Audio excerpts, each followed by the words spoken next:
It would be a while to Watanabe's next anime, 2012's Kids on the Slope. The beginning of summer, 1966. Because of his family's job situation, first-year high school student Kaoru Nishimi moves by himself to a new town to live with relatives. Until then, Kaoru was an honor roll student who tended to keep to himself, but meeting the notorious bad boy Sentaro Kawabachi starts to change him. Through his devil-may-care classmate, Kaoru learns how much fun it is to play jazz and finds the first person he can call a real friend.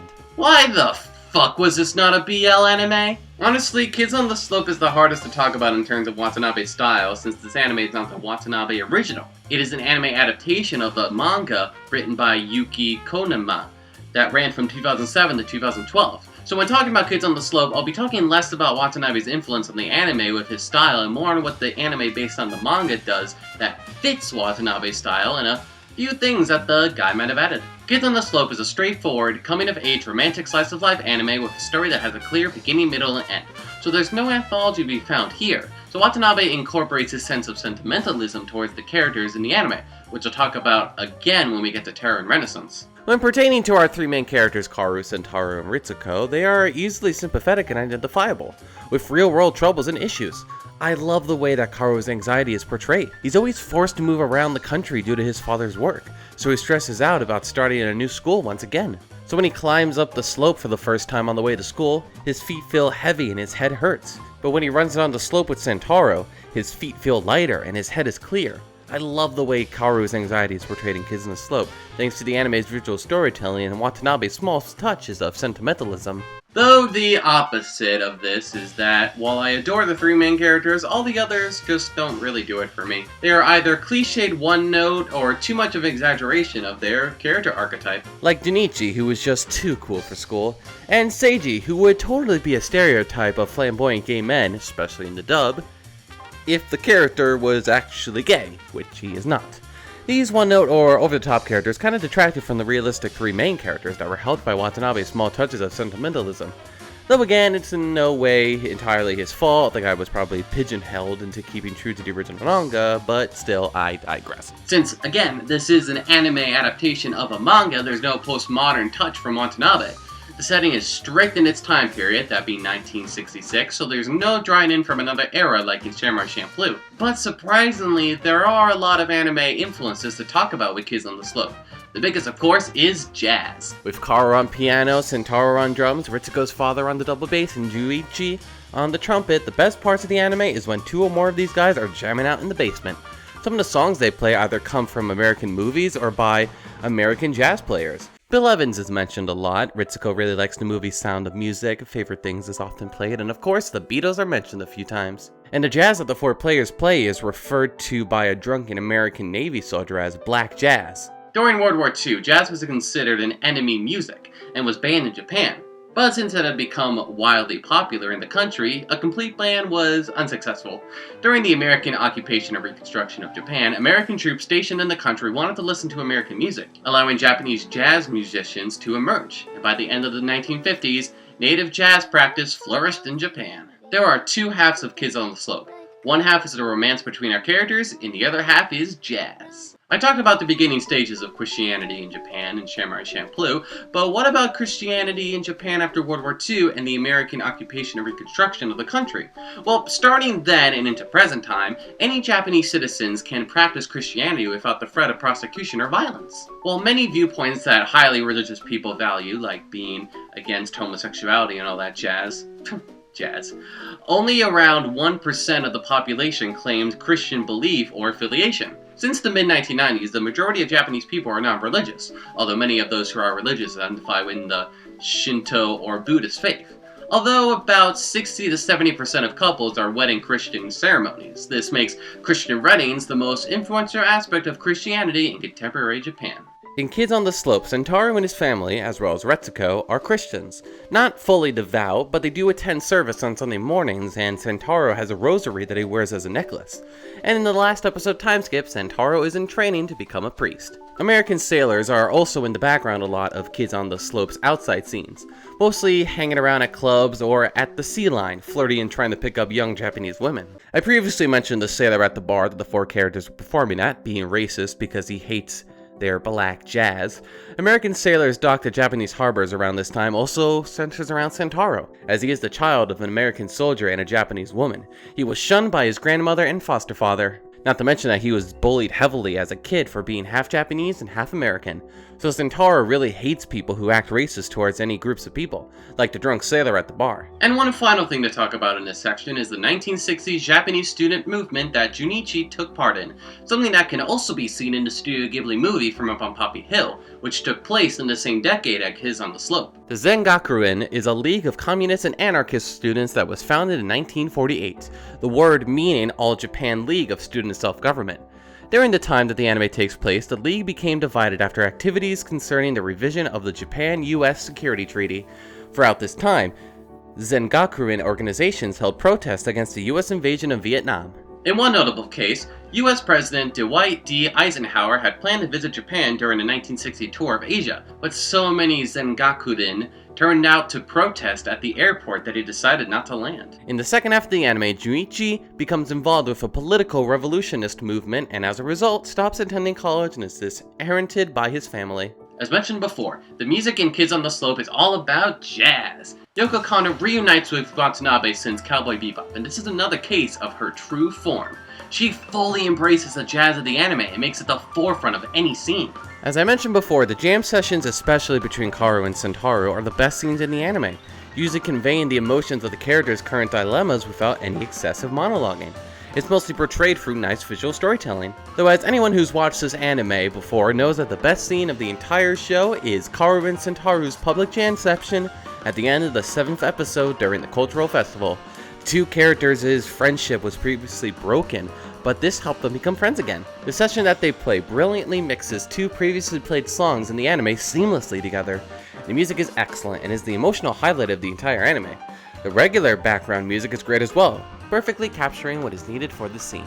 With Yoko Kanno, you can't go wrong. In Kids on the Slope, excellent jazz music is a perfect example of this. This has helped that the anime, more than the manga, emphasized more on the jazz portions of the anime due to Watanabe's influence. There are more jam sessions in the basement in the anime than what's shown in the original manga. The final scene in the anime, being an anime original moment, is a jam session. You can always tell that Watanabe is trying to break away from the romantic scenes between characters as quickly as he can, so that the anime has more opportunities to feature some excellent jazz music. In the manga, for Kids on the Slope, the romance was at the forefront while the jazz was in the background.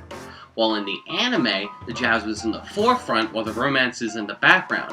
And since I found the romance to be just okay and kind of boring at times, I really appreciate what Watanabe did for the anime. In the end, Kids on the Slope is a Watanabe anime that feels the least Watanabe out of his 6 anime, mostly due to it being based off of a manga. The anime actually being my least favorite out of the 6. Most of its weaknesses are credited to the original manga, and it's hard to talk about Watanabe's influences on it. But regardless, it still has 3 great main characters, some great examples of American influence of the country including jazz, Christianity, and the student right movements, and the previous mentioned jazz is the best part of the anime, giving us some excellent scenes and background music. It may not be the best Watanabe anime, but on its own, it's a pretty okay anime to watch. Next up is Watanabe's most bizarre and crazy anime, 2014's Space Dandy. The space opera follows the misadventures of Dandy, an alien bounty hunter who is a dandy guy in space, in search for undiscovered and rare aliens with his robot assistant QT and his feline-like friend named Meow. Though he and his crew act with the best intentions, despite normally being dim-witted and next to useless, Dandy is unaware that he's being pursued by Dr. Gel of the Go-Go Empire. Much like Cowboy Bebop and Shamar Champloo before it, Space Dandy is once again another Watanabe anime that is more of an anthology style that focuses more on characters than it does on story. As mentioned in the anime description, the series has a very loose continuity. Some episodes connect to each other, and some episodes have nothing to do with each other. For example, some episodes feature Dandy, QT, and Meow dying, while also Dr. Gel and Bee dying as well. Or one group dies, the other one stays alive, and vice versa.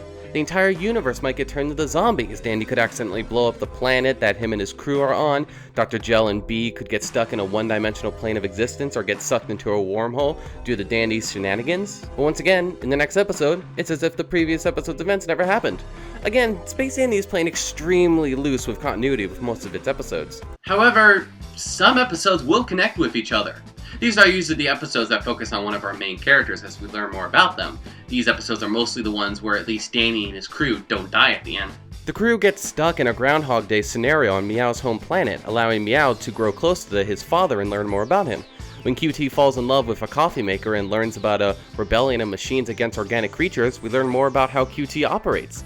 And all of Dandy's centric episodes helps us learn why he's so important to the Golgo Empire and why all this crazy stuff continues to happen around him.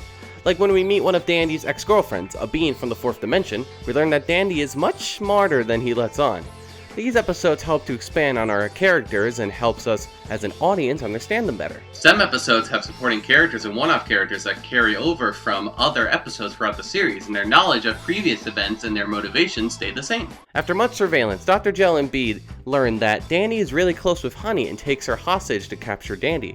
Dandy and Scarlet's relationship expands as the anime goes on as it seems to grow closer, though they never admit it. Dandy and crew meet a man named Johnny and form a band together. We later learn that Johnny is the commander of the Jericho Empire, who we've seen have been at war with the Golgo Empire. Dr. Gel and Bee trying to capture Dandy and use him for reasons we aren't aware of yet to defeat the Jericho Empire. Johnny later shows up in the final episode and is still aware of who Dandy is when he learns that the Golgo Empire has actually managed to capture him. And the rest of the episodes are used for either world building or slowly answering any questions we had about the anime. Mostly about how we can see our main characters dying in one episode, but then they are completely fine in the next episode. Also why the Golgo Empire would want someone like Dandy. In one episode, we learn that Space Dandy operates on multiverse theory. As Dandy and the crew travel to different dimensions, meeting different versions of them until the entire multiverse collapses in on itself. Dandy seems to go to a world that's limbo, and we learn how he continues to be revived after he dies thanks to a character named Poe. And the second to last episode, the courtroom episode, helps explain why Dandy is so special and why the Golgo Empire wants him so badly. Between the episodes that have loose continuity, episodes that center around our three main characters, episodes that introduce supporting characters, one-off characters that appear later in the show, as well as world-building episodes, Space Dandy has an entire series full of episodes that runs the gamut on different and unique storylines. All connected by our omnipresent narrator, who is my favorite character of the anime. Space Dandy is also the anime that started what I like to call the Watanabe anime universe. What do I mean by this? Well, I believe that 3 of Watanabe's anime takes place in the same universe, just at different time periods. This being Cowboy Bebop, Space Dandy, and Carol and Tuesday, which I'll talk about later. And there's 2 examples in Space Dandy that support this theory. One is that the currency in Space Dandy, Wulong, is the same type of currency in Cowboy Bebop. Also in one episode, Dandy and the crew come across the same slimy alien creature in a refrigerator that the Bebop crew encountered in the Toys of the Attic episode, Spike having trapped it in a refrigerator and ejected it into space. It's kinda cool that 3 of Watanabe's anime sort of connect with each other, which I'll talk about more when we get to Carol and Tuesday. Space Dandy is also the only Watanabe anime out of his 6 where he serves as the chief director instead of the main one. The difference being that Watanabe wasn't the director of the specific episodes themselves, but the director of the overall anime. The main director for some episodes was Shingo Natsume, who is known for directing Boogie Pop and others in the first season of One Punch Man. Watanabe's other contribution to the anime was writing a few of the scripts for some of the episodes, those usually being the most important episodes, like the first and last episode, and also the Planet Limbo episode, the greatest episode in the anime, mind you. As chief director, Watanabe employed all kinds of different directors and writers to do each episode, making each episode feel different and have their own unique art style. It's sort of like an anime that pays tribute to anime itself, by employing some of the greatest directors and writers in the business. Mostly women, I might add. Some examples include Seiyo Yamamoto, the director of the 2nd and 20th episode. Yamamoto is known for anime like Michiko and Hatchin, Yuri on Ice, the best Lupin the Third show, The Woman Named Fujiko Mine, and the first ending theme of Attack on Titan. The writer of the 2nd, 6th, 13th, and 25th episode is Dai Sato, who not only worked on Cowboy Bebop and Samurai Champloo, but also on Ghost in the Shell Standalone Complex, Wolf's Rain, Erica 7, Ergo Proxy, and Eden of the East. The 5th episode was written by Ichiro Okachi, known as the writer for anime like Code Geass, the 3 Berserk movies, Princess Principal, and Devilman Crybaby. The 8th, 15th, 19th, and 22nd episode was written by Keiko Noumato, who has been a writer on a majority of Watanabe anime, but is also known as being the creator of Wolf's Rain. The writer and director of the 16th episode was Masaki Yusa, known for directing a shit ton of weird anime like Mind Game, The Tamati Galaxy, Ping Pong the Animation, Night of Short Walk on Girl, Louvre Over the Wall, Ride Your Wave, and Devilman Crybaby. And the last example is the 18th episode, which was written and directed by Kayotaka Osiyama, who directed the anime Flip Flappers. There are a lot of more directors and writers that do more episodes of Cowboy Bebop besides the one I just talked about. It really is astounding how many prolific directors and writers that Watanabe managed to get for it. And it's also impressive that the majority of them were women, in an industry that is really lacking in female directors and writers. And with all these different animation styles and storytelling, Space Dandy is an anime that pays tribute to anime itself. It makes each episode unique and different from each other, something that can be rare to find in anime sometimes. While most of the references in Space Dandy pertains to different giant robots and spaceships that references different space and mecha anime, there are a bunch of American references to be found in Space Dandy as well. Dr. Gel, an intelligent gorilla, has a ship shaped like the Statue of Liberty, thus referencing the Planet of the Apes movie.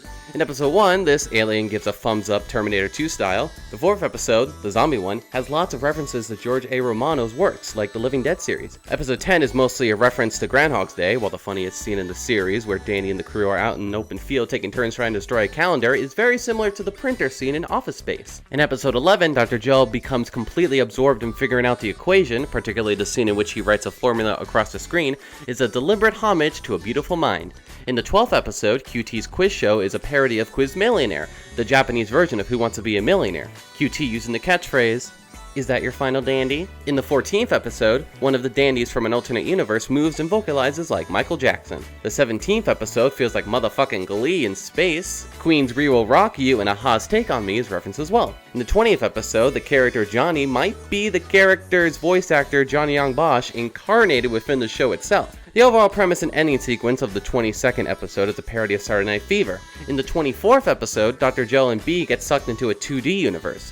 When he engages enemy ships inside the universe, the battle plays out like Galactica and Space Invaders. In the 25th episode, one of the suspected murderer's tweets reads "Red Rum" over and over again, a reference to The Shining. And in the final episode, in a dub-only moment, Johnny says the line "Here's Johnny" when confronting Admiral Perry, another reference to The Shining. Speaking of Admiral Perry, the leader of the Gogol Empire bears more than a passing resemblance to Google co-founder Larry Page. As you can see, Space Dandy is full of American references, as well as many more anime references that I didn't mention. As for music, Space Dandy has more of a disco and electronic influenced soundtrack. The episode with the most examples of this style of music is in the 22nd episode. We're all fools, so let's dance, baby. Where Dandy enters a dancing competition and we meet our one-off character, the king of disco, John Travolta. Obviously a reference to John Travolta and his role in Saturday Night Fever. Most of the insert songs found in Space Dandy have an electronic beat to them, sounding very futuristic and even alien at times. But my favorite example of music in Cowboy Bebop is the 17th episode, The Transfer Student is Dandy, baby, where for one episode, out of fucking nowhere, Space Dandy becomes a musical like it's fucking High School Musical up in this bitch. Well, the first song sung is okay, I guess. The second song is a freaking showstopper, featuring our three main characters as well as the one-off characters that we've met throughout the episode. The musical number is honestly a work of art and is one of the best examples of an English dub translating a song and making it still really fucking work. While not having the most memorable soundtrack, Space Dandy has some great insert songs, a fucking amazing musical episode, and an English dub that does some great dubbing work when the characters sing a song. In the end, Space Dandy is the most bizarre, but also the most unique of all of Watanabe's anime, but that also makes it one of the most memorable. Space Dandy actually being my 9th favorite anime of all time, mostly because of its anthology-style storytelling that once again focuses more on characters than it does on story, features a plethora of directors and writers from across anime history, tons of American references, and some nice disco and electronic music. Space Dandy is an anime that needs to be seen to be to believe. I recommend it to everyone, especially to those who have seen Cowboy Bebop, as Space Dandy is like an extremely comedic version of the infamous and extremely popular anime, while also being its own thing at the same time.